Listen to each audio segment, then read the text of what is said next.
Bagaimana cara membangun jembatan di atas jurang sedalam 100 meter agar bisa mencapai sisi seberang? Selama bertahun-tahun, banyak orang telah mencoba, tetapi tidak ada yang berhasil. Namun, dua bersaudara ini tidak ingin terjebak seumur hidup di desa. Mereka ingin melihat dunia luar. Kakak laki-laki memandangi burung-burung yang terbang di atas. Sambil tenggelam dalam pikirannya, ia perlahan melangkah maju. Papan kayu kecil di bawah kakinya mampu menahan berat badannya. Kedua saudara itu pun menyadari sesuatu. Mereka mengambil papan-papan kayu tua yang tergeletak di tanah. Setelah sedikit dirangkai dan disambung, mereka berhasil membuat sebuah jembatan kecil sepanjang beberapa meter.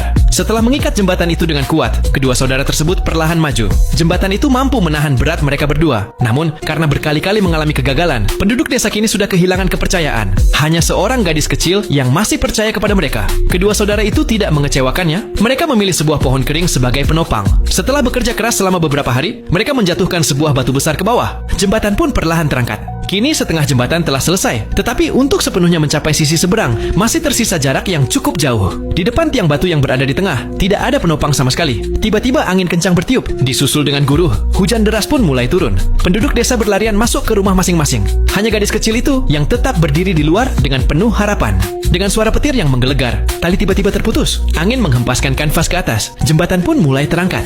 Kesempatan itu telah tiba. Kedua saudara tersebut mengambil tas mereka dan berlari cepat menuju sisi seberang. Namun tiba-tiba, petir menyambar jembatan dan api pun menyala. Keadaan menjadi semakin buruk karena pohon kering di sisi seberang kini tidak lagi mampu menahan beban jembatan.